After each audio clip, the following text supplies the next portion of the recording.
Hi guys, welcome to my YouTube channel The Social Naari and I am Priyanka. So I'm back with another video and आज की जो video होने वाली है वो है एक हेयर केयर के ऊपर, एक हेयर मास्क के ऊपर।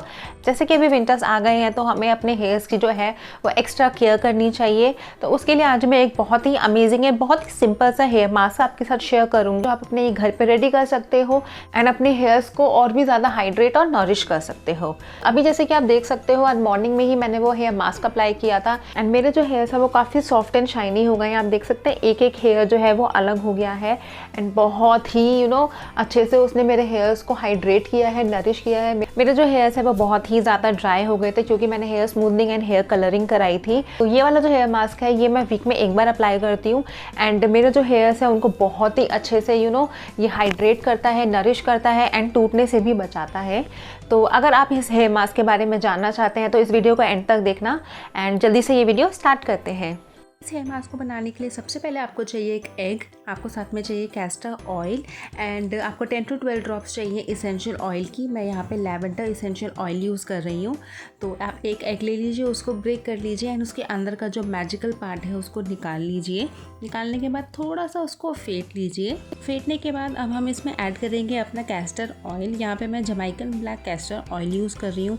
ये बहुत ही अमेजिंग ऑयल है। इसको मैंने नॉर्मली भी कोकोनट ऑयल के साथ मिक्स करके लगाया था एंड इसने मेरे हेयर्स को बहुत ही अच्छे से मॉइस्चराइज़ किया था। तो यहाँ पे मैं 1 चम्मच कैस्टर ऑयल ले रही हूँ। अगर आपके हेयर्स बहुत ही लॉन्ग और थिक हैं तो आप 2 टेबलस्पून भी यूज़ कर सकते हैं।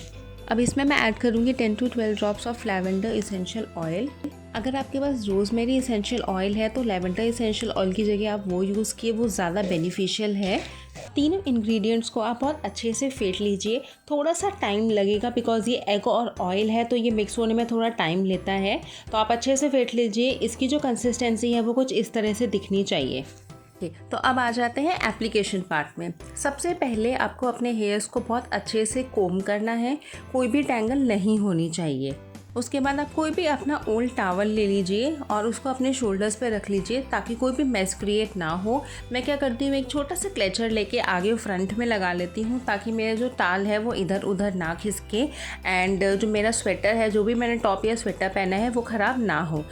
बाद फिर से आपका जो मिक्सचर है उसको एक बार फेंट लीजिए एंड धीरे धीरे अपने हैंड से, अपने फिंगर से लेते हुए उसको अपने हेयर्स में और स्कैल्प में अप्लाई कीजिए। जब आप अप्लाई कर रहे हैं तो अप्लाई करते टाइम आपको थोड़ा थोड़ा मसाज भी करना है ताकि वो बहुत अच्छे से डीपली पेनिट्रेट हो सके।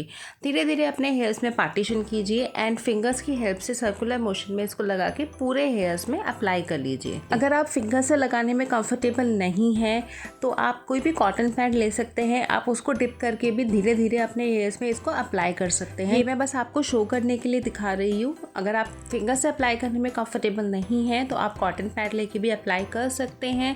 थोड़ा मेस फ्री हो जाता है बट मैं फिंगर से ही अप्लाई करने में ज़्यादा कंफर्टेबल हूँ तो मैंने आगे जाकर फिंगर से ही अप्लाई किया था। ये जस्ट मैं आपको शो करने के लिए दिखा रही हूँ बट मैंने बाकी ये जो पूरे हेयर्स है उसमें अपने फिंगर से ही सर्कुलर मोशन में मसाज करके अप्लाई किया था। अपनी हेयर लेंथ्स को बिल्कुल ना भूलें, इसको वहाँ पे भी अप्लाई करना है। अप्लाई करने के बाद अपने हेयर्स को एक बन बना लीजिए एंड क्लेचर लगा के इसको सेट कर लीजिए सो दैट ये मूव ना हो। बनाने के बाद मैं क्या करती हूँ, जो मेरा फ्रंट का पार्ट है और जो मेरा बैक का पार्ट है वहाँ पे जो बचा हुआ मिक्सचर होता है उसको मैं अप्लाई कर लेती हूँ बिकॉज जब हेयर्स ओपन होते हैं ना तो बहुत अच्छे से फ्रंट और बैक में अप्लाई नहीं हो पाता है। तो ये आप करके उसके बाद आप देख सकते हैं कितने अच्छे से मैंने अपने पूरे हेयर्स पे इस मास्क को लगा लिया है। अब मैं इस मास्क को 20 या 25 मिनट्स तक रहने दूँगी एंड देन वॉश कर लूँगी। वॉश करने के बाद देख रहे हो आप मेरे हेयर्स कितने ज़्यादा शाइनी एंड स्मूथ लग रहे हैं। एक एक हेयर ऐसा अलग हो गया है एंड बहुत ही ज़्यादा अमेजिंग मेरे हेयर्स अभी लग रहे हैं। मुझे बहुत ही अच्छा और बहुत ही स्मूथ फील हो रहा है। लाइक मेरे हेयर्स जो है वो बहुत ही ज़्यादा सॉफ्ट हो गए हैं और टच करने में भी मुझे बहुत ही अच्छा लग रहा है। मेरे हेयर्स का टेक्स्चर भी काफ़ी इम्प्रूव हुआ है इस हेयर मास्क को लगाने के बाद। मैं बैक से भी अपने हेयर्स को शो कर देती हूँ कि इस हेयर मास्क को लगाने के बाद मेरे हेयर कैसे लग रहे हैं। मुझे बहुत ही अमेजिंग रिजल्ट्स मिले थे। मेरे हेयर्स बहुत ही ज़्यादा सॉफ्ट और हेल्दी फील हो रहे थे। आई होप आपको ये वीडियो पसंद आया है। अगर पसंद आया तो जल्दी से इस वीडियो को लाइक कर लीजिए।